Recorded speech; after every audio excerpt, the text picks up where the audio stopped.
Recording in progress. കർത്താവിന്റെ പരിശുദ്ധമായ നാമം വാഴ്ത്തപ്പെടട്ടെ.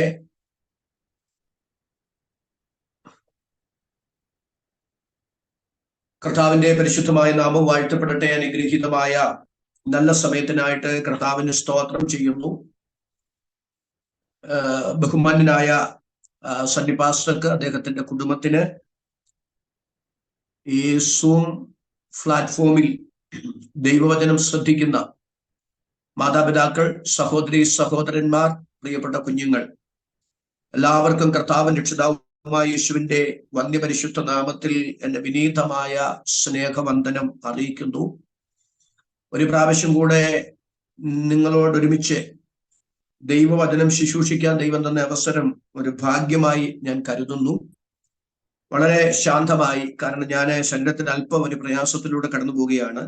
ശബ്ദമെടുത്ത് പ്രസംഗിക്കാൻ കഴിയാത്ത ചില ട്രീറ്റ്മെന്റിൽ ഇപ്പോൾ ഞാൻ ആയിരിക്കുന്നു. അതുകൊണ്ട് വളരെ ശാന്തമായി ദൈവവചനത്തിൽ നിന്ന് ഒന്ന് രണ്ട് ആശയങ്ങൾ നിങ്ങളുടെ മനസ്സിലേക്ക് തന്ന് എൻ്റെ വാക്കുകൾക്ക് പരിസമാപ്തി കുറിക്കാനാണ് ഞാൻ ആഗ്രഹിക്കുന്നത്.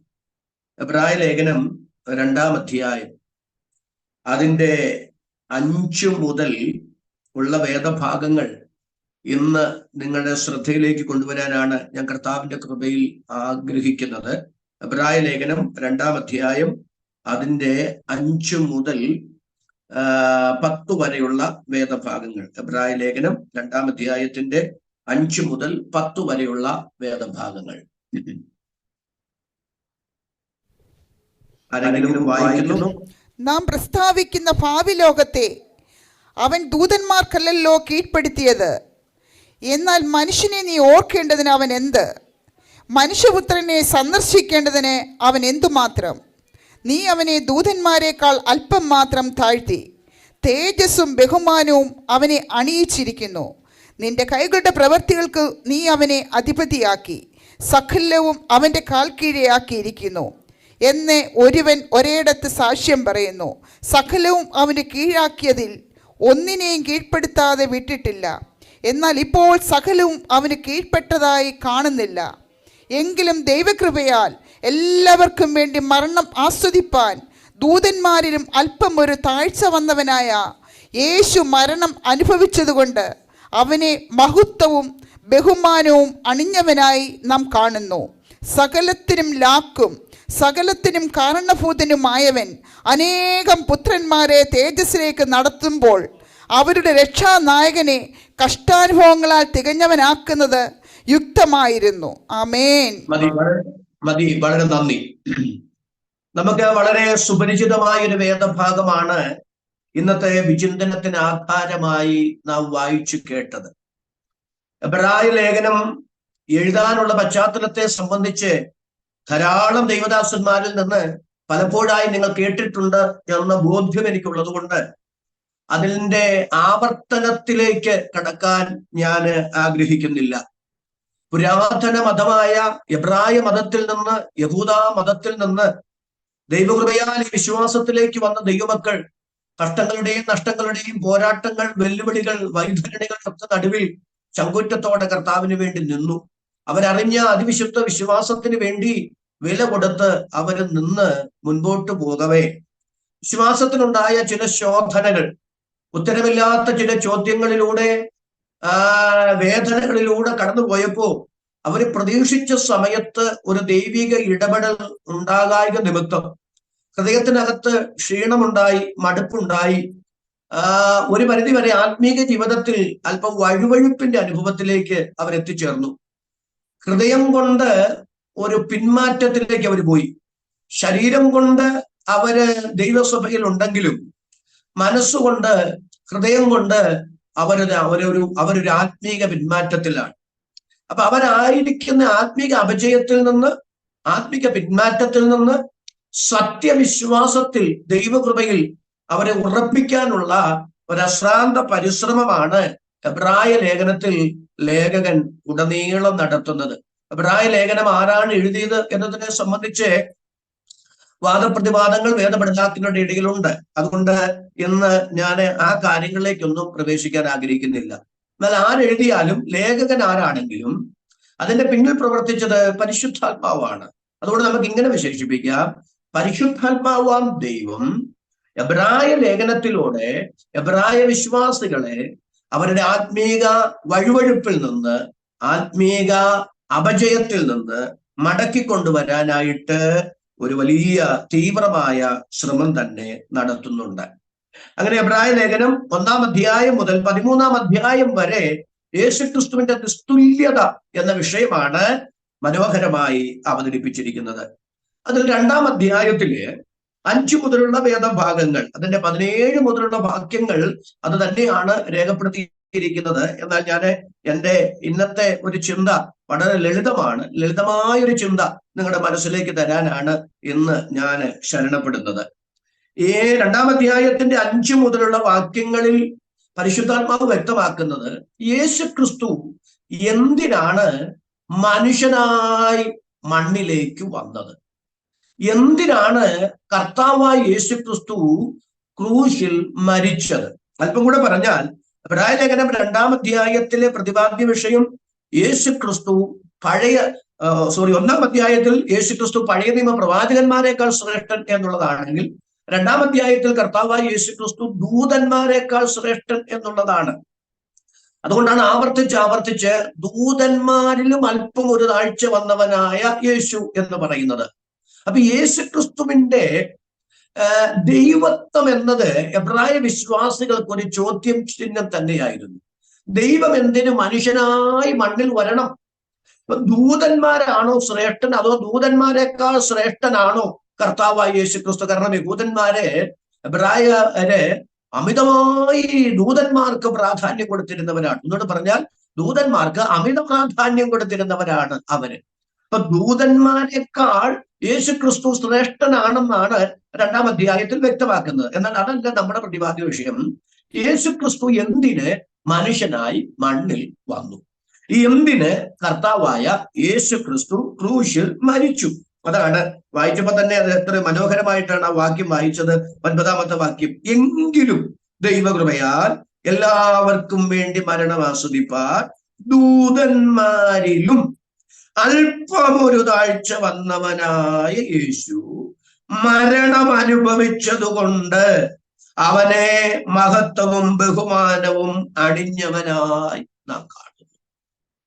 വളരെ മനോഹരമായിട്ടാണ്, എത്ര ഈടുറ്റ ഒരു സന്ദേശമാണ് ഈ ഭാഗത്ത് പരിശുദ്ധാത്മാവ് രേഖപ്പെടുത്തിയിരിക്കുന്നത്.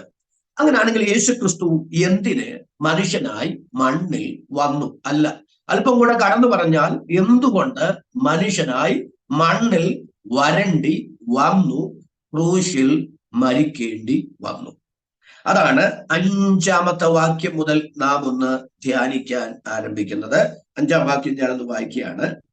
നാം പ്രസ്താവിക്കുന്ന ഭാവി ലോകത്തെ അവൻ ദൂതന്മാർക്കല്ലല്ലോ കീഴ്പ്പെടുത്തിയത്. അപ്പൊ നാം പ്രസ്താവിക്കുന്ന ഭാവി ലോകത്തെ അവൻ ദൂതന്മാർക്കല്ലല്ലോ കീഴ്പ്പെടുത്തിയത് എന്ന് പറയുമ്പോൾ ഇവിടെ എന്താണ് അർത്ഥമാക്കുന്നത്?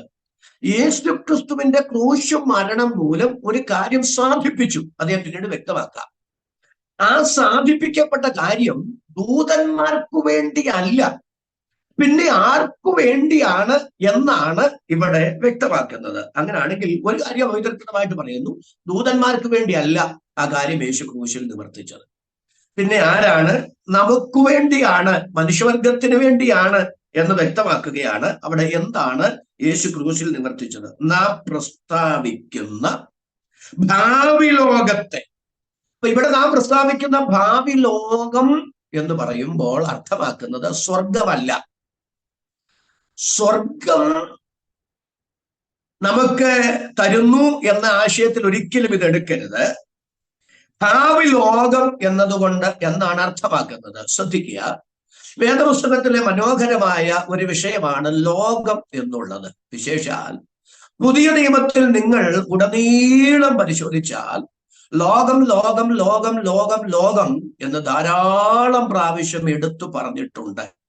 3 പ്രധാനമായി, ഒത്തിരി ചിന്തകളുണ്ട്, അതിൽ വേദപുസ്തകം പറയുന്ന അതിപ്രധാനമായ 3 ആശയങ്ങൾ ലോകത്തോടുള്ള ബന്ധത്തിൽ നിങ്ങളുടെ ശ്രദ്ധയിലേക്ക് കൊണ്ടുവരാം. ഒന്ന്, ഈ അഖിലാണ്ട കടാകത്തെ മുഴുവൻ, ഈ പ്രപഞ്ചത്തെ മുഴുവനായി വിശുദ്ധ തിരുവെഴുത്ത് ലോകം എന്ന് വിശേഷിപ്പിച്ചിട്ടുണ്ട്. നമുക്ക് ആ ഭാഗത്തേക്ക് ഒന്ന് വരാം. അപ്പോസ്തല പ്രവൃത്തികളുടെ പുസ്തകം 17-ാം അധ്യായം അതിന്റെ 24-ാമത്തെ വാക്യം. അപ്പോസ്തല പ്രവൃത്തികളുടെ പുസ്തകം 17-ാം അധ്യായം അതിന്റെ 24-ാമത്തെ വാക്യം. അതിലുള്ളതൊക്കെ ഉണ്ടാക്കിയ ദൈവം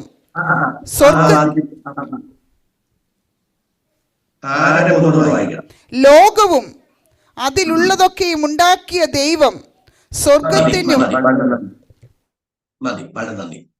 ലോകവും അതിലുള്ളതൊക്കെയും ഉണ്ടാക്കിയ ദൈവം. ഇവിടെ ലോകം എന്നതുകൊണ്ട് അർത്ഥമാക്കുന്നത് ഈ കോസ്മോസിനെയാണ്. ഈ അഖിലാണ്ട കടാകത്തെ, ഈ പ്രപഞ്ചത്തെ മുഴുവൻ തിരുവെഴുത്ത് വിളിച്ചിരിക്കുന്ന പേരാണ് ലോകം. ഇന്ന് ശാസ്ത്രം കണ്ടുപിടിച്ചിട്ടുള്ളതും കണ്ടുപിടിച്ചിട്ടില്ലാത്തതുമായ, നമ്മുടെ ഭൗതിക കണ്ണുകൊണ്ട് കാണാൻ കഴിയുന്നതും കാണപ്പെടാൻ കഴിയാത്തതുമായ ടെലസ്കോപ്പുകളിലൂടെയും ശാസ്ത്രീയ പര്യവേഷണങ്ങളിലൂടെയും ഇന്ന് കണ്ടുപിടിക്കപ്പെട്ടിട്ടുള്ളതും ഇതുവരെ കണ്ടുപിടിക്കപ്പെട്ടിട്ടില്ലാത്തതുമായ ഈ അഖിലാണ്ട കടാകത്തെ മുഴുവൻ തിരുവെഴുത്ത് വിളിക്കുന്ന പേരാണ് ലോകം. ഈ പ്രപഞ്ചം, ഭൂമിയിൽ നിന്ന് ചന്ദ്രനിലേക്കുള്ള ദൂരം 2,39,000 മൈലുകളാണ്. ഭൂമിയിൽ നിന്ന് സൂര്യനിലേക്കുള്ള ദൂരം 9,30,00,000 മൈലുകളാണ്. മറ്റ് ഗ്രഹങ്ങളിലേക്കുള്ള ദൂരം സാധാരണ യൂണിറ്റ് ഉപയോഗിച്ച് അളക്കാൻ കഴിയാത്തത് കൊണ്ട് ജ്യോതിശാസ്ത്രജ്ഞന്മാർ ഉപയോഗിക്കുന്ന കണക്കാണ് ലൈറ്റ് ഇയർ, അതായത് പ്രകാശ വർഷം. പ്രകാശം ഒരു സെക്കൻഡിൽ 1,86,000 മൈൽ വേഗതയിൽ സഞ്ചരിക്കുന്നു. അങ്ങനെ ഒരു സെക്കൻഡിൽ 1,86,000 മൈൽ വേഗതയിൽ സഞ്ചരിക്കുന്ന പ്രകാശ വേഗതയിൽ സഞ്ചരിച്ചാൽ 1.5 സെക്കൻഡ് കൊണ്ട് ചന്ദ്രനിലെത്താം. 8 മിനിറ്റ് കൊണ്ട് നമുക്ക് സൂര്യനിലെത്താം. ഭൗതികമായ നമ്മുടെ കണ്ണുകൾ കൊണ്ട് കാണാൻ കഴിയുന്ന ഏറ്റവും അടുത്തുള്ള ഗാലക്സി എന്ന് പറയുന്നത് ആൽഫ സെഞ്ചുറിയാണ്. ആൽഫ സെഞ്ചുറിയിൽ എത്തണമെങ്കിൽ ഏകദേശം 4.5 വർഷങ്ങൾ വേണം, പ്രകാശ വർഷം. അതായത് ഒരു സെക്കൻഡിൽ 1,86,000 മൈൽ വേഗതയിൽ സഞ്ചരിച്ചാൽ 4.5 വർഷങ്ങൾ കൊണ്ട് മാത്രമേ നമുക്ക് അവിടെ ചെല്ലാൻ കഴിയുള്ളൂ. ഇന്ന് ജ്യോതിശാസ്ത്രജ്ഞന്മാർ കണ്ടുപിടിച്ചിട്ടുള്ളതിൽ ഏറ്റവും വിദൂരതയിലുള്ള ഗാലക്സി ആൾട്രോമ ഗാലക്സിയാണ്. ആൾട്രോമ ഗാലക്സിയിൽ എത്തിച്ചേരണമെങ്കിൽ 65,000 ലക്ഷം പ്രകാശ വർഷങ്ങൾ വേണം. മനുഷ്യൻ കണ്ടുപിടിച്ചിട്ടുള്ളതിൽ ഏറ്റവും വിദൂരതയിലുള്ള ഗാലക്സിയെ കേട്ടോ. മനുഷ്യൻ കണ്ടുപിടിക്കാത്ത അതിലും വിദൂരതയിലുള്ള എത്രയോ ഗാലക്സികൾ കാണാം.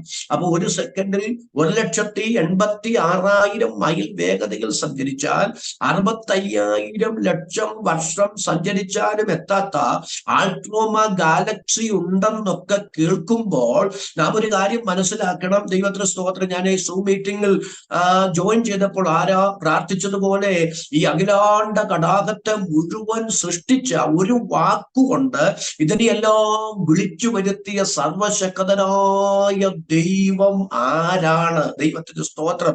അതാണ് വിശ്വപ്രസിദ്ധമായ അഥേനയിൽ അരയോപക കുന്നിന്മേൽ നിന്നുകൊണ്ട് ശ്ലീഹ പൗലോസ് പ്രസംഗിക്കുന്നത് ആകാശവും ഈ ഭൂമിയും ഈ ലോകവും അതിലുള്ളതൊക്കെ ഉളവാക്കിയ ദൈവം. അപ്പൊ ലോകം എന്നതുകൊണ്ട് വിശുദ്ധ തിരുവെഴുത്ത് അർത്ഥമാക്കുന്ന ഒന്നാമത്തെ ആശയം ഈ പ്രപഞ്ചത്തെയാണ്. ഈ മുഴുഭൂമിയെയും ഈ ബ്രഹ്മാണ്ട കടാകത്തെയും തിരുവെഴുത്ത് വിശേഷിപ്പിച്ചിരിക്കുന്നത് ലോകം എന്ന അർത്ഥത്തിലാണ്. രണ്ടാമത്തേത്, ലോകം എന്നതുകൊണ്ട് തിരുവെഴുത്ത് അർത്ഥമാക്കുന്നത് ഈ ഭൂമിയിൽ ജീവിക്കുന്ന മനുഷ്യരെ സംബന്ധിച്ച് തിരുവെഴുത്ത് ലോകം എന്ന് പൊതുവെ വിശേഷിപ്പിച്ചിട്ടുണ്ട്. യോഹന്നാന്റെ സുവിശേഷം 3-ാം അധ്യായം അതിന്റെ 16-ാമത്തെ വാക്യമാണ്. നമുക്ക് മനഃപ്പാഠം അറിയാവുന്ന വാക്യമാണ്, എങ്കിലും ഒന്ന് പറയുന്നത് നല്ലതാണ്. തന്റെ ഏകജാതനായ ഏവനും നശിച്ചു പോകാതെ നിത്യജീവൻ പ്രാപിക്കേണ്ടതിന് ദൈവം അവനെ നൽകുവാൻ തക്കവണ്ണം ലോകത്തെ സ്നേഹിച്ചു. ആമേൻ. വളരെ നന്ദി. ഇവിടെ തന്റെ ഏകജാതനായ പുത്രനിൽ വിശ്വസിക്കുന്ന ഏവനും നശിച്ചു പോകാതെ നിത്യജീവൻ പ്രാപിക്കേണ്ടുന്നതിന് ദൈവം യേശുക്രിസ്തുവിനെ നൽകുവാൻ തക്കവണ്ണം ലോകത്തെ അത്രയ്ക്ക് സ്നേഹിച്ചു എന്ന് പറയുമ്പോൾ ഇവിടെ ലോകത്തെ സ്നേഹിച്ചു എന്ന് പറഞ്ഞാൽ കോസ്മോസ്, പ്രപഞ്ചം എന്ന അർത്ഥത്തിലല്ല. പിന്നെ ഈ ഭൂമിയിൽ ജീവിക്കുന്ന മനുഷ്യരെ സംബന്ധിച്ചാണ് തിരുവെഴുത്ത് പറയുന്നത് ദൈവം ലോകത്തെ അത്രയ്ക്ക് സ്നേഹിച്ചു എന്ന്, മനുഷ്യരെ അത്രയ്ക്ക് സ്നേഹിച്ചു എന്നാണ്. അപ്പൊ തിരുവെഴുത്ത് ലോകം എന്നതുകൊണ്ട് അർത്ഥമാക്കുന്ന രണ്ടാമത്തെ ആശയം, ദൈവത്തിന് സ്തോത്രം, മനുഷ്യർ എന്ന നിലയിലാണ്. മൂന്നാമത്തെ ആശയം വളരെ പ്രസക്തമാണ്, നിങ്ങളൊന്ന് ശ്രദ്ധിക്കുക. അത് മൂന്നാമത്തെ ആശയം, ഈ ഭൂമിയിൽ, ഈ പ്രപഞ്ചത്തിൽ, ഒന്നുകൂടെ പറയാം, ഈ അഖിലാണ്ട കടാഹത്തിൽ, ഈ ഭൂമിയിൽ മനുഷ്യരുടെ ഇടയിൽ ദൈവിക വ്യവസ്ഥിതിക്കെതിരെ നിൽക്കുന്ന ഒരു പൈശാചിക വ്യവസ്ഥിതിയുണ്ട്. ആ വ്യവസ്ഥിതിക്ക് തിരുവെഴുത്ത് കൊടുത്തിരിക്കുന്നത് ലോകം എന്ന വിശേഷണം ആണ്. അതിന് ചില വാക്യങ്ങൾ നമുക്ക് ഒന്ന് വായിക്കേണ്ടതായിട്ട് ഇരിക്കുന്നു. ദൈവത്തിന് സ്തോത്രം. യോഹന്നാന്റെ സുവിശേഷം 7-ാം അധ്യായം അതിന്റെ 7-ാമത്തെ വാക്യം ഒന്ന് നോക്കാമോ? യോഹന്നാന്റെ സുവിശേഷം 7-ാം അധ്യായം അതിന്റെ 7-ാമത്തെ വാക്യം. നിങ്ങളെ പകപ്പാൻ ലോകത്തിന് കഴിയുന്നതല്ല, എന്നാൽ അതിൻ്റെ പ്രവൃത്തികൾ ദോഷമുള്ളവ എന്ന് ഞാൻ അതിനെക്കുറിച്ച് സാക്ഷ്യം പറയുന്നത് കൊണ്ട് അതെന്നെ പകയ്ക്കുന്നു. കർത്താവ് സഹോദരന്മാര് യേശുവിനെതിരെ പറയുന്ന ചില കമന്റ്സ് ആണ് 7-ാം അധ്യായത്തിൽ നമ്മൾ വായിക്കുന്നത്. അതിന്റെ ശേഷം യേശു ഗലീലയിൽ സഞ്ചരിച്ചു. യഹൂദന്മാർ അവനെ കൊല്ലുവാൻ അന്വേഷിച്ചതുകൊണ്ട് യഹൂദിയിൽ സഞ്ചരിപ്പാൻ അവന് മനസ്സിലായിരുന്നു. എന്നാൽ യഹൂദന്മാരുടെ കൂടാരപ്പെരുന്നാൾ അടുത്തിരുന്നു. അവന്റെ സഹോദരന്മാർ അവനോട്, നീ ചെയ്യുന്ന പ്രവൃത്തികളെ നിന്റെ ശിഷ്യന്മാരും കാണേണ്ടതിന് ഇവിടം വിട്ട് യഹൂദിയിലേക്ക് പോകാം. പ്രസിദ്ധനാകുവാൻ ആഗ്രഹിക്കുന്നവൻ ആരും രഹസ്യത്തിൽ ഒന്നും ചെയ്യുന്നില്ലല്ലോ. നീ ഇത് ചെയ്യുന്നു എങ്കിൽ ലോകത്തിന് നിന്നെ തന്നെ വെളിപ്പെടുത്തുക എന്ന് പറഞ്ഞു. അവന്റെ സഹോദരന്മാരും അവനിൽ വിശ്വസിച്ചില്ല. അപ്പം അതിനെക്കുറിച്ച് ചിന്തിക്കാൻ പോയാൽ പല കാര്യങ്ങളിലേക്ക് നമുക്ക് പ്രവേശിക്കേണ്ടി വരും. അതുകൊണ്ട് ഞാൻ ആ ഭാഗത്ത് നിൽക്കാനായിട്ട് ആഗ്രഹിക്കുന്നില്ല. യേശു കർത്താവ് ഈ കാട്ടിക്കൂട്ടുന്നതെല്ലാം മനുഷ്യരെ കാണിക്കാനാണ്, മനുഷ്യർക്ക് വിളങ്ങേണ്ടുന്നതിനാണ് എന്ന് സഹോദരന്മാരെ തെറ്റിദ്ധരിച്ചു. അങ്ങനെ തെറ്റിദ്ധരിച്ചത് കൊണ്ടാണ് യേശുവിനോട് പറയുന്നത്, നീ നിന്നെ തന്നെ ഇത് ലോകത്തിന് കാണിക്കേ. പ്രസിദ്ധനാകാൻ ആഗ്രഹിക്കുന്നവനെല്ലാം ഈ കുഗ്രാമത്തിൽ നടന്ന ഇങ്ങനൊന്നും ചെയ്തതുകൊണ്ട് കാര്യമൊന്നുമില്ല. ഇപ്പൊ യെരൂശലേമിലെ പെരുന്നാൾ നടക്കുകയാണ്. അവിടെ ജനസഹസ്രങ്ങൾ കൂടുന്നുണ്ട്. അവിടെ പോയി എന്തെങ്കിലുമൊക്കെ കാണിക്കുക, ശിഷ്യന്മാരെ വിശ്വസിപ്പിക്കുക, മനുഷ്യരുടെ മുമ്പിൽ അങ്ങനൊക്കെ ചെയ്ത് പ്രസിദ്ധനാകാൻ നോക്ക് എന്ന് പറഞ്ഞാൽ യേശു കർത്താവ് ചെയ്യുന്നതെല്ലാം പ്രസിദ്ധിക്ക് വേണ്ടിയാണ് എന്നവർ തെറ്റിദ്ധരിച്ചു. ഇനി ഞാൻ ആ മേഖലയിലേക്ക് പ്രവേശിച്ചത് കൊണ്ട് ഒരു കാര്യം അവിടെ നിന്ന് സന്ദർഭോചിതമായിട്ട് പറഞ്ഞേക്കാം. ഇങ്ങനെയുള്ള ചില ആശയക്കുഴപ്പങ്ങൾ, തെറ്റിദ്ധാരണകൾ നമുക്കും വിശ്വാസ ജീവിതത്തിൽ ഉണ്ടാകാൻ സാധ്യതയുണ്ട്. അതുകൊണ്ട് ഞാൻ അതിനെ ഒന്ന് പരാമർശിച്ചു പോകുകയാണ്. എന്തുകൊണ്ടാണ് യേശു കർത്താവിന്റെ സഹോദരന്മാർ അങ്ങനെ യേശുവിനോട് പ്രതികരിച്ചത്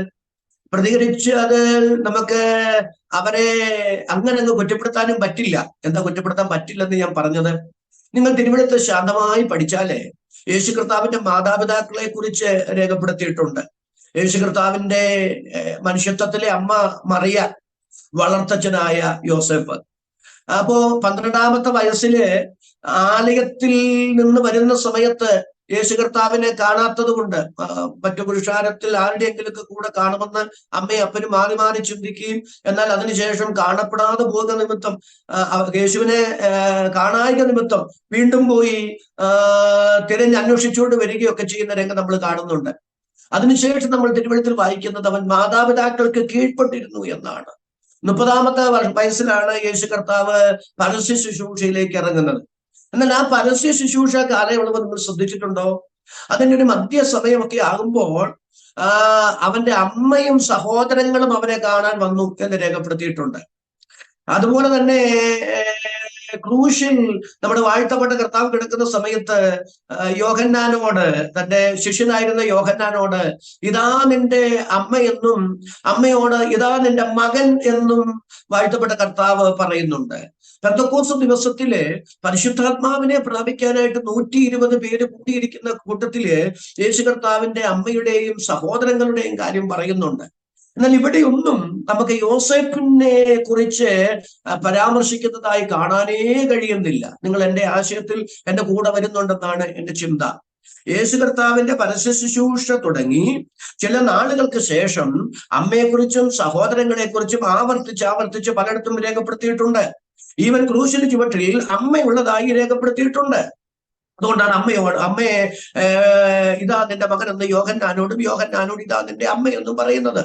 പെന്തക്കോസ്ത് ദിവസം 120 പേരെ പരിശുദ്ധാത്മാ നിറവിന് വേണ്ടി കാത്തിരിക്കുമ്പോൾ ആ കൂട്ടത്തിൽ യേശു കർത്താവിന്റെ അമ്മയും സഹോദരങ്ങളും ഉള്ളതായി രേഖപ്പെടുത്തിയിട്ടുണ്ട്. ഇവിടെ ഒന്നും ക്രൂശിന് ചുവട്ടിലോ പരസ്യ ശുശ്രൂഷയിൽ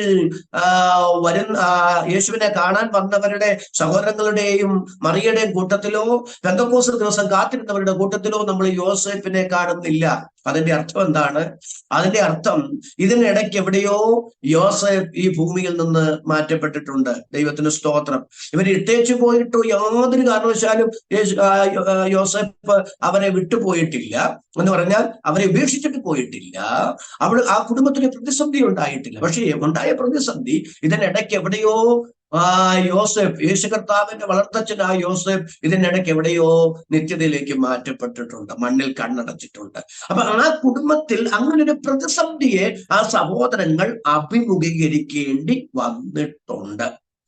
ഈ ലാസറിനെ ഉയർപ്പിച്ച കർത്താവ്, സ്തോത്രം, ഈ നയനിലെ വിധവയുടെ മകനെ ഉയർപ്പിച്ച കർത്താവ്, എന്തിനേറെ പറയുന്നു, ഈ ഐറോസിന്റെ മകളെ ഉയർപ്പിച്ച കർത്താവ് കുടുംബത്തിൽ ഒരു പ്രതിസന്ധി ഉണ്ടായപ്പോൾ ഇടപെട്ടില്ല. യോസേപ്പിനെ കർത്താവ് ഉയർത്തെഴുന്നേൽപ്പിച്ച് ഇല്ല. ആ കുടുംബത്തിൽ ഒരു അത്ഭുതം കർത്താവ് വെളിപ്പെടുത്തിയതായി രേഖപ്പെടുത്തിയിട്ടില്ല. ചിലപ്പോഴൊക്കെ നമുക്കും ഇങ്ങനെയുള്ള ചില ചോദ്യങ്ങളൊക്കെ മനസ്സിലുണ്ടാകാൻ സാധ്യതയുണ്ട് കേട്ടോ. വിശ്വാസത്തിൽ ഇടറിപ്പോകാൻ സാധ്യതയുള്ള ഒരു മേഖലയാണിത്. ഇത് നമ്മൾ വളരെ സൂക്ഷിക്കേണ്ട ഒരു കാര്യമാണ്. അപ്പൊ ജീവിതത്തിലുണ്ടായ പ്രതിസന്ധിയെ കർത്താവ് പരിഹരിക്കായ നിമിത്തം, ആ കുടുംബത്തിനുണ്ടായ ഒരു പ്രതിസന്ധിയിൽ അവർ പ്രതീക്ഷിച്ചതുപോലെ കർത്താവിന്റെ ഒരു ഇടപെടൽ ഉണ്ടാകായ നിമിത്തം അവര് വിചാരിച്ചത് സ്വന്തം കുടുംബത്തിൽ ഇങ്ങനെ ഒരു പ്രതിസന്ധി ഉണ്ടായപ്പോ ഇടപെട്ടില്ല, എന്നാൽ നാട്ടുകാരുടെ എല്ലാം പ്രശ്നങ്ങൾ പരിഹരിക്കാൻ നടക്കുകയും ചെയ്യുന്നു.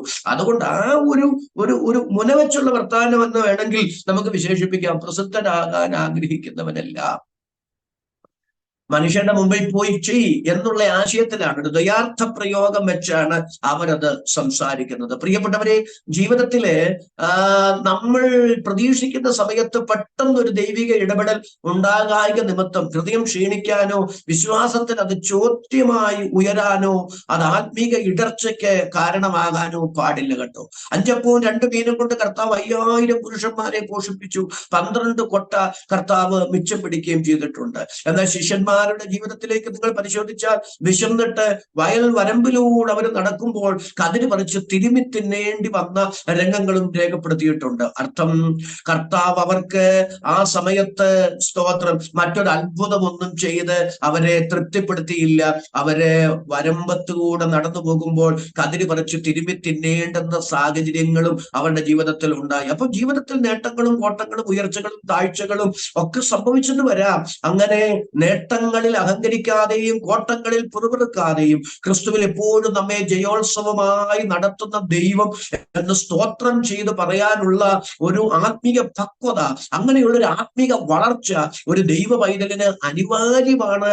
കർത്താവ് അത് നമ്മിൽ നിന്ന് പ്രതീക്ഷിക്കുന്നുണ്ട്. സന്ദർഭോചിതമായി ഞാൻ ആ കാര്യം ഇവിടെ ഒന്ന് പറഞ്ഞതേ ഉള്ളൂ. ജീവിതത്തിൽ ആരെങ്കിലും നിരാശയോടെ, വേദനയോടെ, വ്യാകുലതയോടെ ഇരിക്കുന്നവരുണ്ടോ? ജീവിതത്തിന്റെ പ്രതിസന്ധികൾ പിശാച് ചൂഷണം ചെയ്ത് നീ ഇത്ര ഭക്തയായിട്ട് പ്രാർത്ഥിച്ചിട്ട് ആരാധിച്ചിട്ട് ദൈവത്തെ സേവിച്ചിട്ട് കർത്താവിനെ സേവിക്കാൻ കുടുംബങ്ങളിൽ നിന്നൊക്കെ ഏകരായി ഇറങ്ങിത്തിരിച്ചിട്ട് എന്തുകൊണ്ട് ജീവിതത്തിൽ ഇങ്ങനെയൊക്കെ സംഭവിച്ചു, എന്തുകൊണ്ട് നിന്റെ പ്രശ്നത്തിൽ ദൈവം ഇടപെട്ടില്ല, പരിഹാരം തന്നില്ല എന്നൊക്കെ ഹൃദയത്തിൽ മന്ത്രിച്ച് വിശ്വാസത്തിൽ ആരെയെങ്കിലും ക്ഷീണിപ്പിച്ചിട്ടുണ്ടെങ്കിൽ, നിരാശപ്പെടുത്തിയിട്ടുണ്ടെങ്കിൽ, ഇന്ന് ആ നിരാശയുടെ കടുംകെട്ടുകളെയൊക്കെ പൊട്ടിച്ചെറിഞ്ഞിട്ട് ദൈവത്തിന് സ്തോത്രം, കൃപ ലഭിച്ച ദൈവമക്കൾ ആത്മാവിൽ സ്തോത്രം ചെയ്ത് ഹല്ലേലൂയ ജീവിതത്തിന്റെ ഏതൊരു സാഹചര്യങ്ങളിലും ദൈവവുമായുള്ള, കർത്താവുമായുള്ള സജീവമായ ഊഷ്മളമായ സ്നേഹ കൂട്ടായ്മ ബന്ധത്തിൽ നിലനിൽപ്പാൻ എനിക്ക് കൃപ തരണമേ എന്ന് ആത്മാർത്ഥമായി ദൈവത്തോട് പ്രാർത്ഥിക്കണം. അങ്ങനെ ആത്മാർത്ഥമായി പ്രാർത്ഥിക്കുന്ന ദൈവമക്കളെ ഓർത്ത് ഞാൻ ദൈവത്തിന് സ്തോത്രം ചെയ്യുകയാണ്. അപ്പൊ നമുക്ക് നമ്മുടെ വിഷയത്തിലേക്ക് മടങ്ങി വരുമ്പോൾ കർത്താവ് പറയുകയാണ്,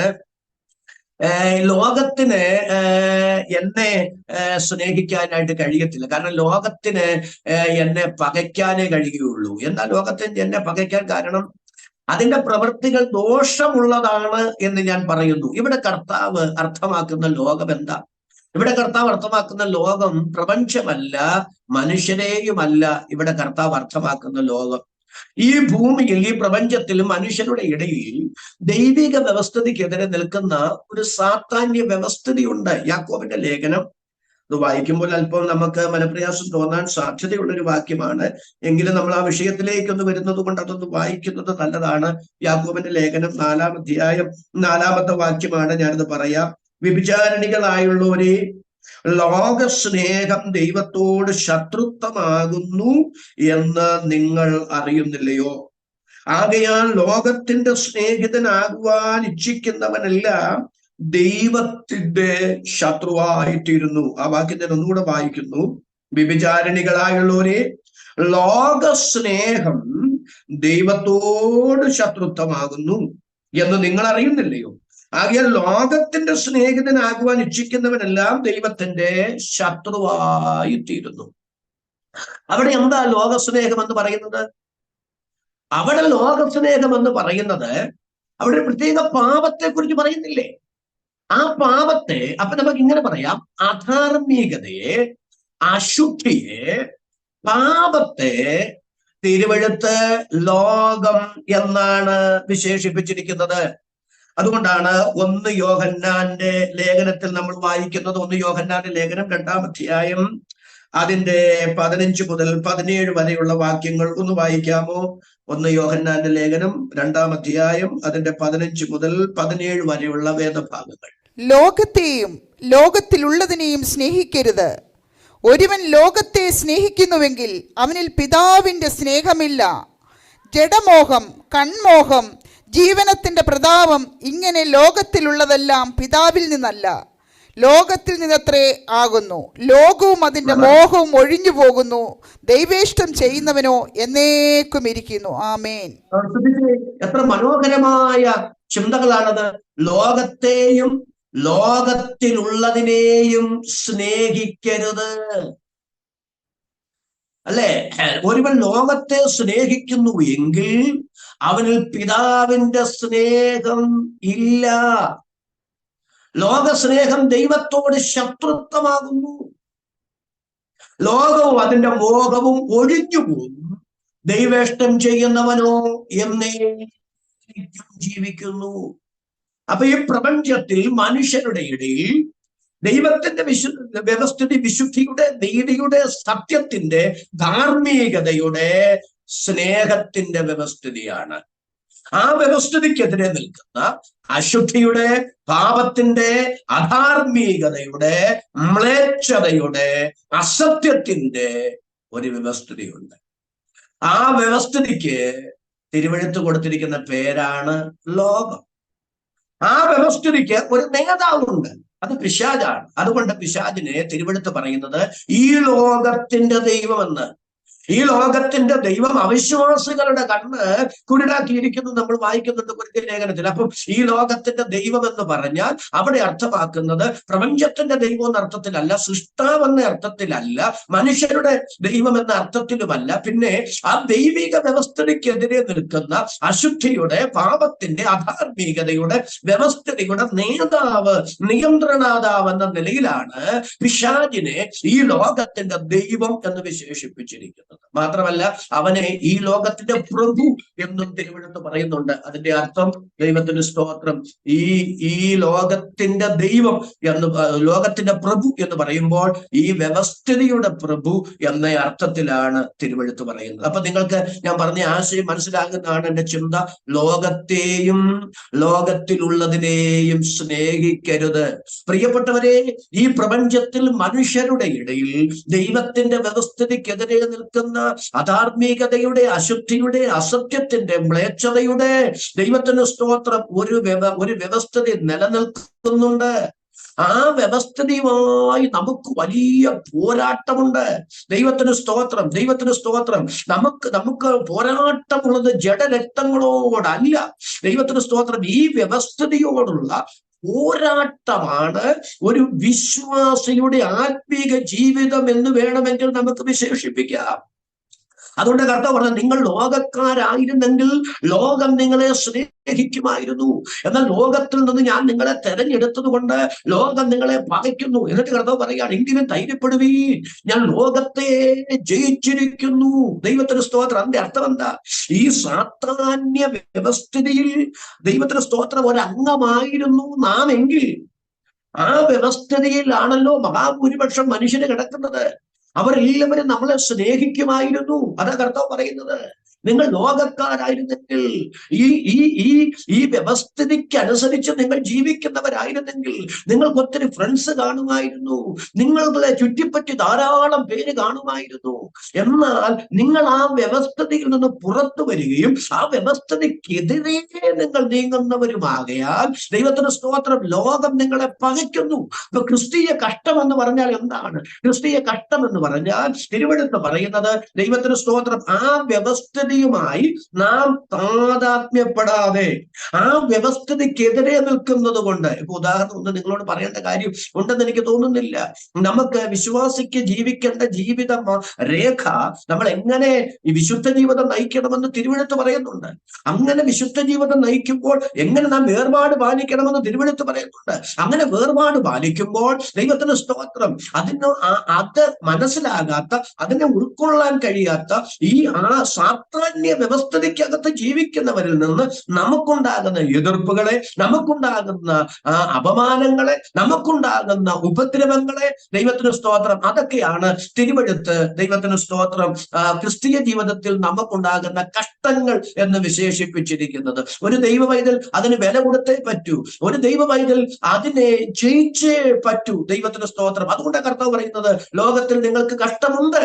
ലോകത്തിനെതിരെ, ലോകത്തിന്റെ വ്യവസ്ഥിതിക്കെതിരെ, പൈശാചിക ശക്തികൾ നേതൃത്വം കൊടുക്കുന്ന ആ വ്യവസ്ഥിതിക്കെതിരെ നിങ്ങൾ നിൽക്കുമ്പോൾ ദൈവത്തിന് സ്തോത്രം, ആ വ്യവസ്ഥിതിയിൽ നിന്ന്, ആ വ്യവസ്ഥിതിയോട് ചുറ്റിപ്പറ്റി നിൽക്കുന്നവരിൽ നിന്ന് കടുത്ത പ്രതിസന്ധികൾ നിങ്ങൾക്ക് ഉണ്ടായെന്ന് വരാം. കർത്താവ് പറയാണ്, എങ്കിലും ധൈര്യപ്പെടുവീൻ, ഞാൻ ഈ വ്യവസ്ഥിതിയെ ജയിച്ചിരിക്കുന്നു. ദൈവത്തിന് സ്തോത്രം. പ്രിയപ്പെട്ടവരെ, നമ്മുടെ കർത്താവ് ജയാളിയാണ്. കർത്താവ് ലോകത്തെ ജയിച്ചു. ദൈവത്തിന് സ്തോത്രം. നമുക്കും ജയാളികളായി മാറാൻ കഴിയും. എങ്ങനെ കഴിയും? നമ്മുടെ കർത്താവ് അതിനുള്ള കരുത്തും കൃപയും നമുക്ക് തരും. അതുകൊണ്ടാണ് പൗലോസ് പറയുന്നത്, എന്നെ ശക്തനാക്കുന്നവൻ മുഖാന്തരം ഞാൻ സകലത്തിലും മതിയാകുന്നു. എത്ര പേർക്ക് ആ വാക്കിന് സ്തോത്രം പറയാൻ കഴിയും? എന്നെ ശക്തനാക്കുന്നവൻ മുഖാന്തരം ഞാൻ സകലത്തിലും മതിയാകുന്നു. ഒരു കാരണവശാലും നമുക്ക് ആർക്കും ആ വ്യവസ്ഥിതിയിൽ ദൈവത്തിന്റെ സ്തോത്രം അതിന് അടിമപ്പെട്ടു പോകരുത്.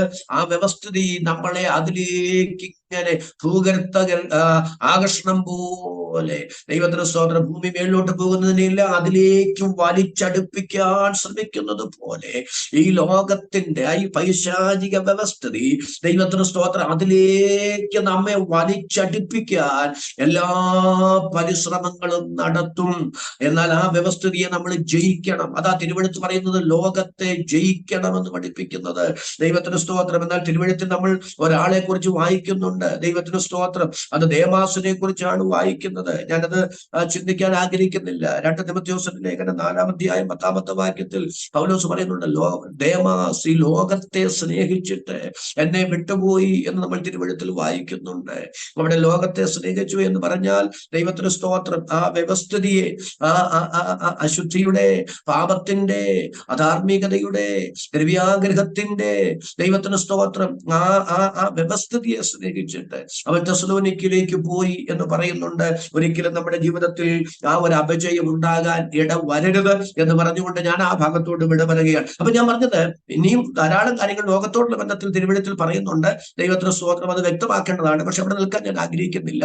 ഇവിടെ തിരുവെഴുത്ത് ദൈവത്തിന് സ്തോത്രം നമ്മളെ വായിച്ച എബ്രായ ലേഖനം 2-ാം അധ്യായത്തിൽ പറയുന്ന ഈ ഭാവി ലോകം എന്നതുകൊണ്ട് അർത്ഥമാക്കുന്നത് പ്രപഞ്ചത്തെ അല്ല, പിന്നെ മനുഷ്യരെയുമല്ല, നമ്മൾ പറഞ്ഞ ഈ സാത്താന്യ വ്യവസ്ഥയെയുമല്ല. പിന്നെ ഇവിടെ എന്താ പറയുന്നത്? ഭാവി ലോകം എന്നതുകൊണ്ട് അർത്ഥമാക്കുന്നത് ഈ ഭൂമിയുടെ വീണ്ടെടുപ്പിനെ സംബന്ധിച്ചാണ്. ഭൂമി പണ്ടായിരുന്ന അനുഭവത്തിലേക്ക് ഇതിനെ തിരികെ കൊണ്ടെത്തിക്കുന്നതിനെ സംബന്ധിച്ചാണ് തിരുവെഴുത്ത് ഇവിടെ പറയുന്നത്. നാം പ്രസ്താവിക്കുന്ന ഭാവി ലോകത്തെ അവൻ ദൂതന്മാർക്കല്ലല്ലോ കീഴ്പ്പെടുത്തിയത്. ദൈവത്തിന് സ്തോത്രം. പ്രിയപ്പെട്ടവരെ, ഭൂമിയുടെ വീണ്ടെടുപ്പ് എന്നുള്ളതാണ് എബ്രായ ലേഖനം 2-ാം അധ്യായത്തിന്റെ 5 മുതലുള്ള വാക്യങ്ങളിൽ നാം വായിക്കുന്നത്. അതാണ് നിങ്ങളുടെ മനസ്സിലേക്ക് ഓടിച്ചൊന്ന് കൊണ്ടുവരാനായിട്ട് ഞാൻ പരിശ്രമിക്കുന്നത്. ഇനി 6 മുതലുള്ള വാക്യങ്ങൾ നിങ്ങൾ ശ്രദ്ധിക്കണേ. 5-ാമത്തെ വാക്യം അതുകൊണ്ട് ഞാൻ പറയുന്നു, നിങ്ങളുടെ ഓർമ്മയിൽ അത് തങ്ങി നിൽക്കണം. നാം പ്രസ്താവിക്കുന്ന ഭാവി ലോകത്തെ അവൻ ദൂതന്മാർക്കല്ലല്ലോ കീഴ്പ്പെടുത്തിയത് എന്ന് പറഞ്ഞാൽ, ഇവിടെ എബ്രായ ലേഖകൻ പറയുന്നത് ദൂതന്മാർക്ക് വേണ്ടി അല്ല കർത്താവായ യേശു ക്രിസ്തു ഭൂമിയിൽ വന്നതും, ദൂതന്മാർക്ക് വേണ്ടി അല്ല കർത്താവായ യേശു ക്രിസ്തു ക്രൂശിൽ മരിച്ചതും. പിന്നെ ദൂതന്മാരെക്കാൾ അല്പം താഴ്ച വന്നവനായി യേശു ക്രിസ്തു മണ്ണിൽ വന്നതും ക്രൂശിൽ മരിച്ചതും എന്തിനു വേണ്ടിയാണ്? ഒന്നുകൂടെ ഞാൻ പറഞ്ഞോട്ടെ. യേശു ക്രിസ്തു ഭൂമിയിൽ വന്നതും ക്രൂശിൽ മരിച്ചതും ദൂതന്മാർക്കൊന്നും സാധിപ്പിച്ചു കൊടുക്കാനായിട്ടല്ല. പിന്നെ ദൂതന്മാരെക്കാൾ അല്പം താഴ്ച വന്നവനായി യേശു ക്രിസ്തു എന്തുകൊണ്ട് ഭൂമിയിൽ വരേണ്ടി വന്നു? അതാ ചോദ്യം. ആ ചോദ്യത്തിന്റെ മറുപടിയാണ് നമ്മൾ ഇനി ഒരുമിച്ചൊന്ന് ഈ എബ്രായ ലേഖകൻ പറഞ്ഞതിനെ സംബന്ധിച്ച് ധ്യാനിക്കാൻ ആഗ്രഹിക്കുന്നു. ഇവിടെ പറയുകയാണ്, മനുഷ്യനെ നീ ഓർക്കേണ്ടതിന് അവൻ എന്ത്? മനുഷ്യപുത്രനെ സന്ദർശിക്കേണ്ടതിന് അവൻ എന്തുമാത്രം? നീ അവനെ ദൂതന്മാരെക്കാൾ അല്പമാത്രം താഴ്ത്തി തേജസ്സും ബഹുമാനവും അവനെ അണിയിച്ചിരിക്കുന്നു. ഒന്ന് വായിക്കാമോ ആ ഭാഗം?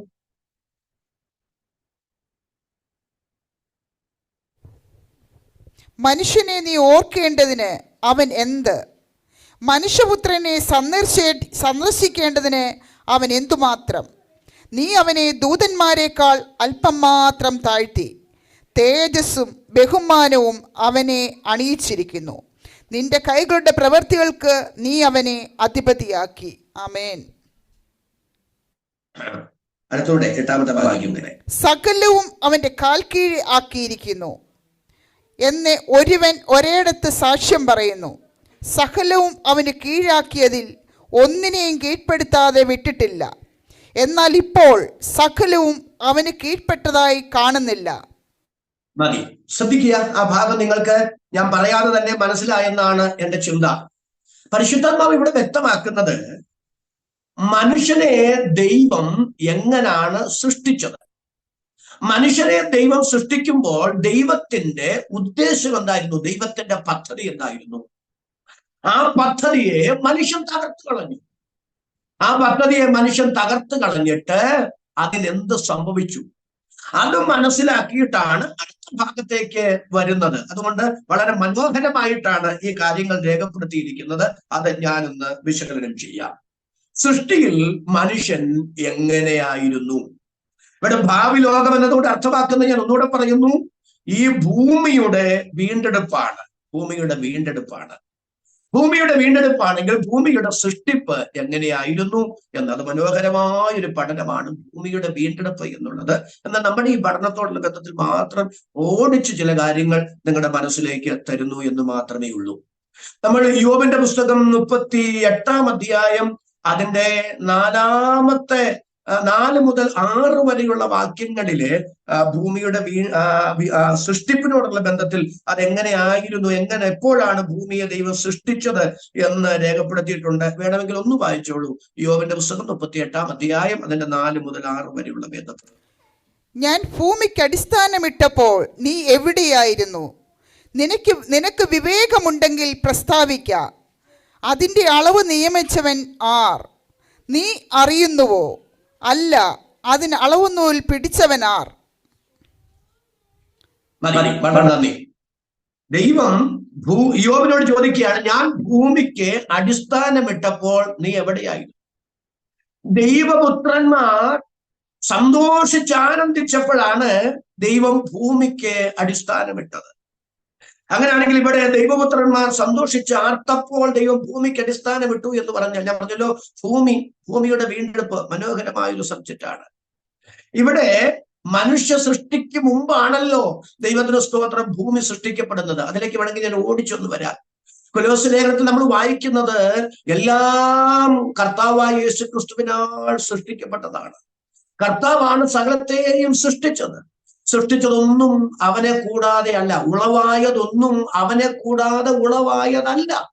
എല്ലാം സ്വയം സ്ഥിതനായ ദൈവം, പിതാവും പുത്രനും പരിശുദ്ധാത്മാവുമാം ദൈവം ഒഴികെ ബാക്കി എല്ലാം സൃഷ്ടിയാണ്. ദൈവത്തിന്റെ സ്തോത്രം. ഈ നമ്മുടെ ഭൗതിക, ഒന്നുകൂടെ പറഞ്ഞാൽ, ഞാൻ ആദ്യം പറഞ്ഞ ഒന്നുകൂടെ പറയുന്നു, ഭൗതിക കണ്ണുകൊണ്ട് കാണുന്നത് കാണപ്പെടാത്തതുമായ സകലവും ദൂതന്മാർ, വാഴ്ചകൾ, അധികാരങ്ങൾ, കർത്തൃത്വങ്ങൾ, എല്ലാം കൊലോസ് ലേഖനത്തിലും എഫീസ് ലേഖനത്തിലും ഒക്കെ നമ്മൾ വായിക്കുന്നുണ്ട്. എല്ലാം ദൈവത്തിന്റെ സൃഷ്ടിയാണ്. അങ്ങനാണെങ്കിൽ ഭൂമിയും ദൈവത്താൽ സൃഷ്ടിക്കപ്പെട്ടതാണ്. ഭൂമി ആദ്യം ദൈവം സൃഷ്ടിച്ചത് മനുഷ്യന് വേണ്ടിയായിരുന്നില്ല. ദൈവം സൃഷ്ടിച്ചത് ദൂതന്മാർക്ക് വേണ്ടിയായിരുന്നു. അവിടെ ദൂതന്മാരെയാണ് ദൈവപുത്രന്മാർ എന്നതുകൊണ്ട് അർത്ഥമാക്കുന്നത്. അവരുടെ സന്തോഷ അർപ്പിന്റെ മധ്യത്തിലാണ് ദൈവം ഭൂമിക്ക് അടിസ്ഥാനമിടുന്നത്. ആ ഭൂമിയെ കുറിച്ചുള്ള മനോഹരമായ പഠനമുണ്ട്. ലൂസിഫറിനെ കുറിച്ച് വായിക്കുന്നുണ്ട്. നീ ദൈവത്തിന്റെ തോട്ടമായ ഏദേനിൽ ആയിരുന്നു എന്ന്.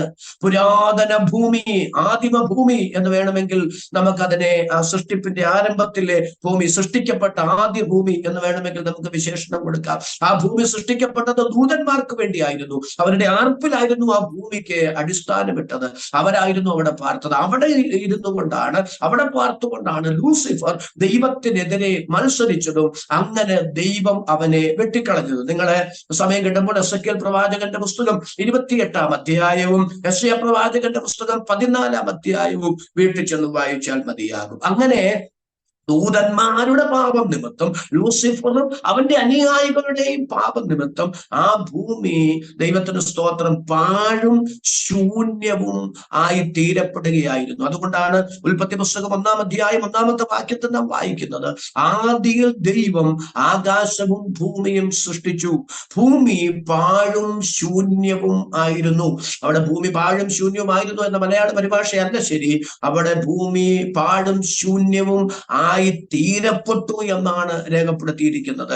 അങ്ങനെയാണെങ്കിൽ പാഴും ശൂന്യമായൊരു ഭൂമി അല്ല ദൈവം സൃഷ്ടിച്ചത്. യെശയ്യാ പ്രവാചകന്റെ പുസ്തകത്തിലൊക്കെ നമ്മൾ വായിക്കുന്നുണ്ട്, ദൈവം ഭൂമിയെ സൃഷ്ടിച്ചു, അതിനെ പാർപ്പിനത്രയോ സൃഷ്ടിച്ചത്, പാഴായും ശൂന്യമായിട്ടുമല്ല അവരതിനെ സൃഷ്ടിച്ചത് എന്ന് രേഖപ്പെടുത്തിയിട്ടുണ്ട്. അങ്ങനെയാണെങ്കിൽ ഈ ഭൂമി ദൂതന്മാരുടെ പാപം നിമിത്തം പാഴും ശൂന്യവുമായി തീരപ്പെടുകയായിരുന്നു. ആ ഭൂമി ദൈവത്തിന്റെ സ്തോത്രം ഷേപ്പ്ലെസ് ആയി, ഫോംലെസ് ആയി പോകാതിരിക്കാൻ ആഴത്തിന്മീതെ ഇരുളുണ്ടായിരുന്ന ഇരുളതിനെ നശിപ്പിച്ചു കളയാതിരിക്കാൻ ദൈവത്തിന്റെ പരിശുദ്ധാത്മാവ് അതിന്മീതെ പരിവർത്തിച്ചുകൊണ്ടിരുന്നു എന്ന് പറഞ്ഞുകൊണ്ടാണ് ഉൽപ്പത്തി പുസ്തകം 1-ാം അധ്യായം ആരംഭിക്കുന്നത്. അപ്പൊ ഞാൻ ആ ഭൂമിയുടെ കാര്യം അവിടെ അങ്ങ് തൽക്കാലത്തേക്ക് വിട പറയുകയാണ്. അങ്ങനെ ഭൂമി പാഴും ശൂന്യവുമായി മാറ്റപ്പെട്ടു. ഭൂമി പാഴും ശൂന്യവുമായി മാറ്റപ്പെട്ടു എന്ന് മാത്രമല്ല, ഈ പാഴും ശൂന്യവുമായി മാറ്റപ്പെട്ട ഭൂമിയെ ദൈവം പുനഃസൃഷ്ടിക്കുകയാണ്. ഉൽപ്പത്തി പുസ്തകം 1-ാം അധ്യായത്തിൽ നമ്മൾ കാണുന്ന ഭൂമി പുനഃസൃഷ്ടിക്കപ്പെട്ട ഭൂമിയാണ്.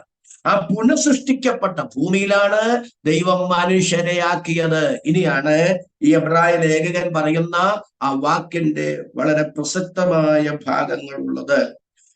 ഈ മനുഷ്യനെ ദൈവം ആ പുനഃസൃഷ്ടിക്കപ്പെട്ട ഭൂമിയിലാക്കി.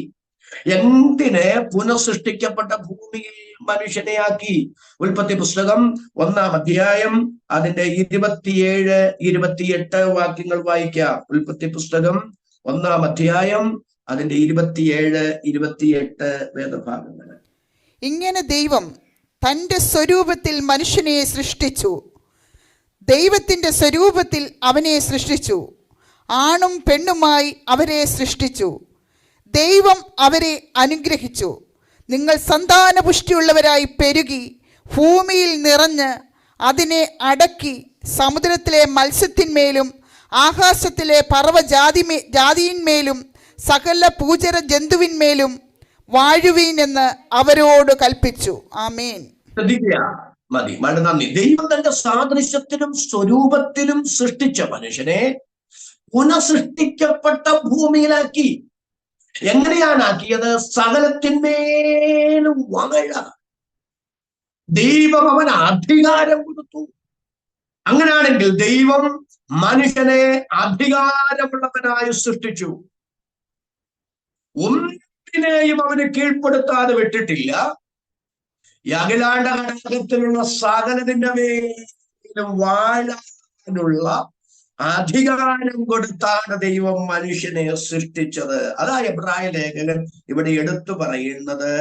എട്ടാം സങ്കീർത്തനത്തിലെ ആ ഭാഗമാണ് സങ്കീർത്തനക്കാരൻ ഇവിടെ എടുത്തു പറയുന്നത്. 8-ാം സങ്കീർത്തനം അതിന്റെ 4 മുതൽ 9 വരെയുള്ള ഭാഗങ്ങളാണ് 8-ാം സങ്കീർത്തനം അതിന്റെ 4 മുതൽ 9 വരെയുള്ള വേദഭാഗങ്ങൾ.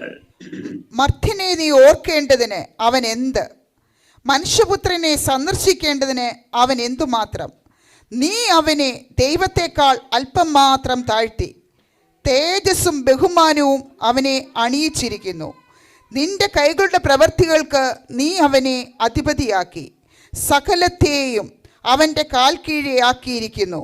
ആടുകളെ വളരെ നന്ദി. ശ്രദ്ധിച്ചേ, എത്ര മനോഹരമായിട്ടാണ് സങ്കീർത്തനക്കാരൻ ഇവിടെ പറയുന്നത്. ദൈവമേ, നീ മർത്യനെ ഓർക്കേണ്ടവൻ അവൻ എന്ത്, മനുഷ്യപുത്രനെ സന്ദർശിക്കേണ്ടവൻ എന്ത് മാത്രം. നീ അവനെ ദൈവത്തെക്കാൾ അല്പം മാത്രം താഴ്ത്തി, തേജസ്സും ബഹുമാനവും അവനെ അണിയിച്ചിരിക്കുന്നു.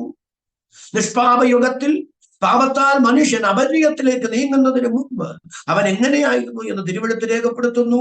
ദൈവത്തെക്കാൾ അല്പം മാത്രം താഴ്ത്തി, തേജസ്സും ബഹുമാനവും അണിയിക്കപ്പെട്ടവനാകുക മാത്രമല്ല, ദൈവം തന്റെ കൈകളുടെ പ്രവൃത്തികൾക്കെല്ലാം അവനെ അധിപതിയാക്കി, സകലത്തെയും അവന്റെ കാൽ കീഴെ ആക്കിയുമിരുന്നു. അതാണ് എബ്രായ ലേഖകൻ പറയുന്നത്. സകലതിനെയും, അല്ലെ 8-ാമത്തെ വാക്യം, നീ അവനെ അധിപതിയാക്കി സകലവും അവന്റെ കാൽ കീഴാക്കിയിരിക്കുന്നു എന്ന് ഒരുവൻ ഒരിടത്ത് സാക്ഷ്യം പറയുന്നു. 8-ാം സങ്കീർത്തനക്കാരൻ പറയുന്ന ഭാഗമാണ് എബ്രായ ലേഖകൻ ഇവിടെ ചൂണ്ടിക്കാണിക്കുന്നത്. എന്നിട്ട് ചോദിക്കുകയാണ്, ഒന്നുകൂടെ പറയാമേ, ഞാനത് ആവർത്തന വിടസത്തിൽ ഉണ്ടാകുമെന്നറിയാം, എങ്കിലും ഗൗരവമായ ഒരു കാര്യമായതുകൊണ്ട് ഒന്നുകൂടെ ഞാൻ പറയുകയാണ്. ദൈവം മനുഷ്യനെ തന്റെ സാദൃശ്യത്തിലും സ്വരൂപത്തിലും സൃഷ്ടിച്ചു. പുനഃസൃഷ്ടിക്കപ്പെട്ട ഭൂമിയിൽ അവനെ സർവാധികാരിയാക്കി, സകലതിനെയും അവന്റെ കാൽ കീഴാക്കി, സകലതിനെയും വാഴാനുള്ള അധികാരത്തോടെയാണ് അവനെ ആക്കിയത്. അവിടെ നിങ്ങൾ ശ്രദ്ധിച്ചിടം, എബ്രായലേഖനത്തിൽ പറയുന്നത് അവനെ കീഴാക്കിയതിൽ ഒന്നിനെയും കീഴ്പ്പെടുത്താതെ വിട്ടിട്ടില്ല. മനുഷ്യൻ അധികാരമില്ലാതിരുന്ന, മനുഷ്യന്റെ സ്വാധീനത്തിൽ അടങ്ങാത്ത, മനുഷ്യന് വാഴ്ചയില്ലാത്ത ഒന്നും ഉണ്ടായിരുന്നില്ല. സകലതിന്റെ മേലും മനുഷ്യന് അധികാരമുണ്ടായിരുന്നു, സകലതിന്റെ മേലും മനുഷ്യന് വാഴ്ചയുണ്ടായി. എന്നാൽ ദൈവത്തിന് സ്തോത്രം, എന്താ സംഭവിക്കുന്നത്? 8-ാം സങ്കീർത്തനക്കാരൻ എബ്രായ ലേഖനം 2 എന്താ വായിക്കും? എന്നാൽ ഇപ്പോൾ സകലവും അവന് കീഴ്പ്പെട്ടതായി കാണുന്നില്ല. എന്താ നിങ്ങൾ വായിച്ചത്? അർത്ഥം എന്താ നിങ്ങൾക്ക് മനസ്സിലായത്? പരിശുദ്ധാത്മാവ് പറയുക, ഇതെല്ലാം മനുഷ്യനുണ്ടായിരുന്നു, അധികാരമുള്ളവനായി, വാഴ്ചയുള്ളവനായി, ഒന്നിനെയും കീഴ്പ്പെടുത്താതെ വിടാതെ സകലതിനെയും കീഴ്പ്പെടുത്തി സകലത്തിനും അധികാരിയായിരുന്നു മനുഷ്യൻ. അങ്ങനെയാണ് ദൈവം മനുഷ്യനെ സൃഷ്ടിച്ചത്, അങ്ങനെയാണ് ദൈവം മനുഷ്യനെ ആക്കിയത്, അതിനാണ് മനുഷ്യനെ ദൈവം നിയമിച്ച് ആക്കിയത്. എന്നാൽ ആശ്ചര്യത്തോടെ ചോദിക്കുകയാണ്, അന്നുണ്ടായിരുന്ന അധികാരം, അന്നുണ്ടായിരുന്ന സകലത്തിന്റെ മേലുമുള്ള വാഴ്ച, എല്ലാറ്റിനെയും അവന് കീഴാക്കി കൊടുത്ത ആ അനുഗ്രഹം ഇപ്പോൾ മനുഷ്യനിൽ കാണുന്നില്ലല്ലോ, അല്ലെ? എല്ലാം മനുഷ്യന്റെ നിയന്ത്രണത്തിലായിരുന്നു. ഇന്ന് ഒന്നും മനുഷ്യന്റെ നിയന്ത്രണത്തിൽ അല്ല. എന്തുകൊണ്ട്? സകലതും അവന് കീഴ്പ്പെട്ടതായി കാണുന്നില്ല. അപ്പൊ നമുക്കതിനെ എങ്ങനെ പറയാം?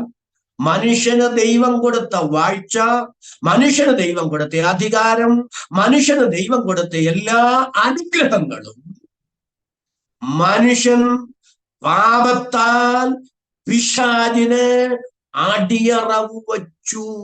ദൈവത്തിന് സ്തോത്രം. നമുക്ക് ആ ഭാഗത്തേക്ക് ഒന്ന് വരാം. മത്തായി സുവിശേഷം 4-ാം അധ്യായം അതിന്റെ 8, 9, 10 വാക്യങ്ങൾ നമ്മുടെ ശ്രദ്ധയിലേക്ക് ഒന്ന് കൊണ്ടുവരാം. മത്തായി സുവിശേഷം 4-ാം അധ്യായം 8, 9, 10 വാക്യങ്ങൾ. പിന്നെ പിശാച് അവനെ ഏറ്റവും ഉയർന്ന ഒരു മലമേൽ കൂട്ടിക്കൊണ്ടുപോയി ലോകത്തിലുള്ള സകല രാജ്യങ്ങളെയും അവയുടെ മഹത്വത്തെയും കാണിച്ചു. വീണെന്നെ നമസ്കരിച്ചാൽ ഇതൊക്കെയും നിനക്ക് തരാമെന്ന് അവനോട് പറഞ്ഞു. യേശു അവനോട്, സാത്താനേ. നമ്മുടെ വാഴ്ത്തപ്പെട്ട കർത്താവ് ഈ ഭൂമിയിലായിരുന്നപ്പോൾ തന്റെ ഐഹിക ജീവകാലത്ത് പിശാച് കർത്താവിനോട് പറയുകയാണ്, ഇതെല്ലാം എനിക്ക് നൽകപ്പെട്ടിരിക്കുകയാണ്.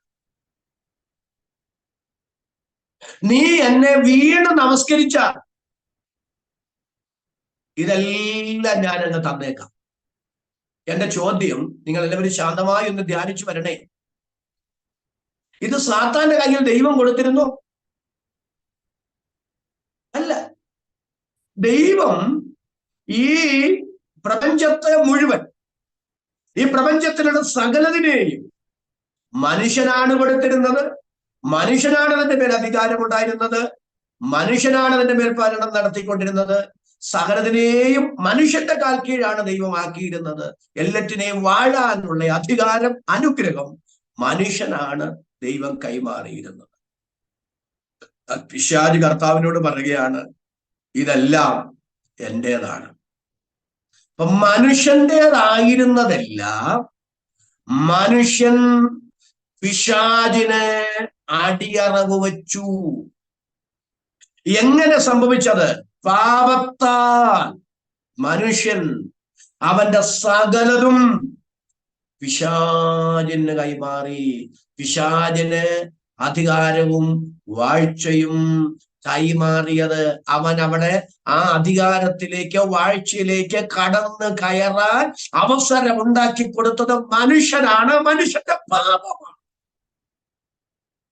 എത്ര മനോഹരമാണ് എബ്രായ ലേഖകൻ പറയുന്നതിന്റെ അർത്ഥം. അപ്പൊ എബ്രായ വിശ്വാസികളോട് പരിശുദ്ധാത്മാവ് വ്യക്തമാക്കുന്നത്, എന്തിനാ യേശു ക്രിസ്തു മനുഷ്യനായി മണ്ണിൽ വന്നതെന്നറിയാമോ? എന്തിനാണ് കർത്താവായ യേശു ക്രിസ്തു ക്രൂശിൽ മരിച്ചതെന്നറിയാമോ? മനോഹരമായ വാക്യമാണ് 9-ാമത്തെ വാക്യം. എങ്കിലും ഹല്ലേലൂയ, ദൈവകൃപയാ എല്ലാവർക്കും വേണ്ടി മരണമാസ്വദിപ്പാൻ ദൂതന്മാരിലും അല്പം ഒരു താഴ്ച വന്നവനും യേശു മരണം അനുഭവിച്ചതുകൊണ്ട് അവനെ മഹത്വവും ബഹുമാനവും അണിഞ്ഞവനായി നാം കാണും. അടുത്തതൊന്ന് വിശദീകരിച്ചിട്ട് ഞാൻ ആ ഭാഗത്തേക്ക് 10-ാമത്തെ വാക്യത്തിലേക്ക് വരാം. എബ്രായ വിശ്വാസികളെ, എങ്കിലും ദൈവകൃപയാ, അതിന്റെ ആശയം എന്നറിയാവോ? മനുഷ്യ, നിനക്ക് ഈ സകല അധികാരവും അനുഗ്രഹങ്ങളും വാഴ്ചയും, സ്തോത്രം, സകലതിനെയും നിന്റെ കാൽ കീഴാക്കിയും എത്ര അനുഗ്രഹ ഹല്ലേലൂയ സമൃദ്ധിയോടെയാണ് നിന്നെ സൃഷ്ടിച്ചതും നിന്നെ നിയമിച്ചതും. എന്നാൽ നീ നിന്റെ പാപത്താൽ നിന്റെ അനുഗ്രഹങ്ങളും അധികാരങ്ങളും വാഴ്ചകളും, സ്തോത്രം, എല്ലാം പിശാചിന് അടിയറവ് വെച്ചു. ദൈവം ആ കാര്യത്തിൽ ഉത്തരവാദിയേ അല്ല. ദൈവത്തിന് ആ കാര്യത്തിൽ ഇടപെടേണ്ട കാര്യമില്ല, പ്രതികരിക്കേണ്ട കാര്യമില്ല. നീ പിശാചിന് ഇതെല്ലാം അടിയറവ് വെച്ചതിന്റെ പ്രത്യാഘാതം നീ അനുഭവിച്ചു തീർക്കുക എന്ന് വേണമെങ്കിൽ എന്റെ ദൈവത്തിനും വയ്ക്കാമായിരുന്നു. കാരണം അത്രമാത്രം ഉത്തരവാദിത്വ ബോധമില്ലായ്മയാണ് നീ കാണിച്ചത്, നീ ചെയ്തു കൂട്ടിയത്. ദൈവം അതിനെന്തിന് റിസ്ക് എടുക്കണം? ദൈവം അതിനെന്തിന് വേദന തിന്നണം? ദൈവം അതിനെന്തിന് പാടുപെടണം? സ്തോത്രം, നീയല്ലേ അത് ചെയ്തത്. ആ വാക്കിന്റെ അർത്ഥം കണ്ടു. എങ്കിലും സ്തോത്രം, സ്തോത്രം, സ്തോത്രം, ദൈവകൃപയാ, സ്തോത്രം. യേശു മനുഷ്യനായി മണ്ണിൽ വന്നതും ക്രൂശിൽ മരിച്ചതും ദൈവകൃപയാണേ. അർഹതയ്ക്ക് ദൈവം നമുക്ക് തന്ന അംഗീകാരമല്ല, യേശു കർത്താവ് ക്രൂശിൽ വരേണ്ടതും എന്നെ വീണ്ടെടുക്കേണ്ടുന്നതും, സ്തോത്രം സ്തോത്രം സ്തോത്രം സ്തോത്രം, എന്നോടുള്ള കടമായിരുന്നില്ല, കടപ്പാടുമായിരുന്നില്ല. യേശു കർത്താവിന് അങ്ങനെ മനുഷ്യനായി മണ്ണിൽ വന്ന് ക്രൂശിൽ അതിവേദന അനുഭവിച്ച് മരിച്ച് ഇങ്ങനെ ഒരു രക്ഷ സാധിപ്പിക്കേണ്ട കാര്യം ഉണ്ടായിരുന്നില്ല. കാരണം മനുഷ്യനാണ് ഇതെല്ലാം കാട്ടിക്കൂട്ടിയത്, മനുഷ്യനാണ് ഈ അപകടമെല്ലാം വിളിച്ചു വരുത്തിയത്. എന്നാൽ മനുഷ്യനെ കുറ്റപ്പെടുത്തി നീ ചെയ്തതിന്റെ പരിണിത ഫലം നീ അനുഭവിച്ചോ എന്ന് പറഞ്ഞ് എന്റെ ദൈവം മനുഷ്യനെ കൈവിട്ടില്ല, എന്റെ ദൈവം മാറിയിരുന്നില്ല. സ്തോത്രം സ്തോത്രം സ്തോത്രം. എബ്രായ ലേഖകൻ പറയുകയാണെങ്കിലും ദൈവകൃപയാ, ദൈവത്തിന് നമ്മോട് മഹാകരുണ, ദൈവത്തിന്റെ മനുഷ്യവർഗത്തോട് മഹാകൃപ തോന്നി. അധികാരം നഷ്ടപ്പെടുത്തിയ, വാഴ്ച നഷ്ടപ്പെടുത്തിയ തന്റെ അനുഗ്രഹങ്ങളെല്ലാം പിശാചിന്റെ കാൽ കീഴെ കൊണ്ട് ആട്ടി അറവ് വെച്ച മനുഷ്യനെ തള്ളിക്കളഞ്ഞ് നീ വിതച്ചത് നീ കൊയ്തോ എന്ന് പറഞ്ഞ് അവനെ സ്തോത്രം ഫൽസിക്കാതെ, അവന് ഒരിക്കലും ഒരു മടങ്ങി വരവിന് അവസരമില്ലാതെ എന്നേക്കുമായി അവനെ തള്ളിക്കളയാതെ, ഹല്ലേലൂയ. എബ്രായ ലേഖകൻ പറയുകയാണെങ്കിലും ദൈവകൃപയാ എല്ലാവർക്കും വേണ്ടി മരണം ആസ്വദിപ്പാൻ ദൂതന്മാരിലും അല്പമൊരു താഴ്ച വന്നവനായ യേശു. ദൂതന്മാരുടെ സൃഷ്ടാവ്, രണ്ടുകൊണ്ട് പാദം മൂടി, രണ്ടുകൊണ്ട് മുഖം മൂടി, രണ്ടുകൊണ്ട് പറന്ന് സൈന്യങ്ങളുടെ യഹോവ പരിശുദ്ധൻ പരിശുദ്ധൻ പരിശുദ്ധൻ എന്ന് ദൂതന്മാർ രാപകൽ ആർത്തൊരുവനോടൊരുവൻ പറഞ്ഞ് ആരാധിക്കുന്ന സൃഷ്ടാവും സർവശക്തനുമായ ദൈവമായ കർത്താവായ യേശുക്രിസ്തു ദൂതന്മാരെക്കാൾ അല്പം താണു എന്ന് പറഞ്ഞാൽ അർത്ഥം എന്താ? ദൂതന്മാരെക്കാൾ അല്പം താണു എന്ന് പറഞ്ഞാൽ സൗന്ദര്യത്തിന്റെ അല്ല, ശക്തിയിലും അല്ല ഇവിടെ അർത്ഥമാക്കുന്നത്. ദൂതന്മാരുടെ പ്രത്യേകത എന്താ? ദൂതന്മാർക്ക് മരിക്കാൻ പറ്റില്ല, ശരിയല്ലേ? ആത്മാവിന് മരണമില്ല, അതുപോലെ തന്നെ ദൂതന്മാർക്ക് മരണമില്ലല്ലോ. ദൂതന്മാർ ആത്മാക്കളാണ്, ദൂതന്മാർക്ക് മരണമില്ല. അപ്പൊ ദൂതന് മരിക്കാൻ പറ്റില്ല. ദൂതന്മാരിലും അല്പം ഒരു താഴ്ച വന്നവനായ യേശു എന്ന് പറഞ്ഞാൽ സ്തോത്രം, ദൂതന്മാരെക്കാൾ ഇവിടെ താഴ്ച എന്ന് പറയുന്നത് ദൂതന്മാർക്ക് മരിക്കാൻ പറ്റില്ല. അപ്പൊ അവരെക്കാൾ യേശു താണു എന്ന് പറഞ്ഞാൽ മരിക്കാനാണ് യേശു മനുഷ്യനായി മണ്ണിൽ വന്നത്. മനുഷ്യന് മാത്രമേ മരിക്കാൻ കഴിയൂ. നിങ്ങൾക്ക് എത്ര പേർക്ക് ഞാൻ ഈ പറഞ്ഞ ആശയം മനസ്സിലാകുന്നുണ്ട് എന്ന് എനിക്ക് അറിഞ്ഞുകൂടാ. ദൈവത്തിന് സ്തോത്രം. മനുഷ്യനായി കർത്താവ് മണ്ണിൽ വന്നത് മരിക്കാനാണ്. കാരണം മനുഷ്യനും മാത്രമേ മരിക്കാൻ കഴിയുകയുള്ളൂ. പാപത്താൽ മരണം, സ്തോത്രം, മനുഷ്യരിൽ കടന്നു. പാപത്തിന്റെ ശമ്പളമാണ് മരണം. അതുകൊണ്ട് മനുഷ്യനായി നമ്മുടെ വാഴ്ത്തപ്പെട്ട കർത്താവ് ദൂതന്മാരിലും അല്പം ഒരു താഴ്ച വന്നവനെന്ന് പറഞ്ഞാൽ മനുഷ്യനായി മരിക്കാൻ വന്നു എന്ന അർത്ഥത്തിലാണ്, മരണത്തിന്റെ കാര്യത്തിലാണ്, മനുഷ്യത്വത്തോടുള്ള ബന്ധത്തിൽ മരിക്കാൻ വന്നതിനോടുള്ള ബന്ധത്തിലാണ് ഇവിടെ വായിക്കുന്നത്. ദൈവത്തിന് സ്തോത്രം. ദൈവകൃപയാൽ എല്ലാവർക്കും വേണ്ടി മരണം ആസ്വദിപ്പാൻ ദൂതന്മാരിലും അല്പം ഒരു താഴ്ച വന്നവനായ യേശു മരണം അനുഭവിച്ചതുകൊണ്ട് അവനെ മഹത്വവും ബഹുമാനവും അണിഞ്ഞവനായി നാം കാണും. ഒന്നാമത്തെ ആദാം അവന്റെ പാപത്താൽ എന്തെല്ലാം പിശാചിന് അടിയറവ് വെച്ചു. അവനുണ്ടായിരുന്ന അധികാരങ്ങൾ, അവനുണ്ടായിരുന്ന അനുഗ്രഹങ്ങൾ, അവനുണ്ടായിരുന്ന എല്ലാറ്റിന്റെ മേലുള്ള വാഴ്ച, സകലത്തിനെയും അവന്റെ കീഴാക്കിയിരുന്നത്, അതെല്ലാം മനുഷ്യൻ പാപത്താൽ പിശാചിന് അടിയറവ് വെച്ചെങ്കിൽ സ്തോത്രം, ഒന്നാമത്തെ ആദാമിന്റെ പാപത്താൽ അവൻ നഷ്ടപ്പെടുത്തിയതെല്ലാം തിരികെ നേടാ. സ്തോത്രം. ദൂതന്മാരിലും ഒരൽപ്പം താഴ്ച വന്ന് മനുഷ്യപ്രകൃതി, മനുഷ്യ സാദൃശ്യത്തിൽ വാഴ്ത്തപ്പെട്ട കർത്താവ് മനുഷ്യനായി മണ്ണിൽ വന്നു. എന്തിന്? അവൻ നഷ്ടപ്പെടുത്തിയതെല്ലാം അവന് തിരികെ നേടിക്കൊടുക്കാൻ. സ്തോത്രം, സ്തോത്രം, സ്തോത്രം, സ്തോത്രം, സ്തോത്രം, സ്തോത്രം, സ്തോത്രം.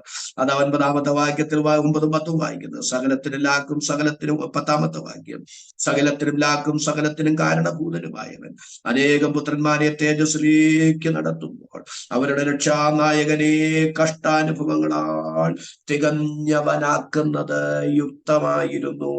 സ്തോത്രം. പ്രിയരേ, എനിക്ക് ആ വാക്യത്തിൽ നിന്ന് ധാരാളം കാര്യങ്ങൾ പറയാൻ ആഗ്രഹമുണ്ടെങ്കിലും ഞാൻ എൻ്റെ വാക്കുകൾക്ക് ഇവിടെ പരിസമാപ്തി കുറിക്കാൻ ഇന്ന് ആഗ്രഹിക്കുകയാണ്. ദൈവത്തിന് സ്തോത്രം, ദൈവത്തിന് സ്തോത്രം.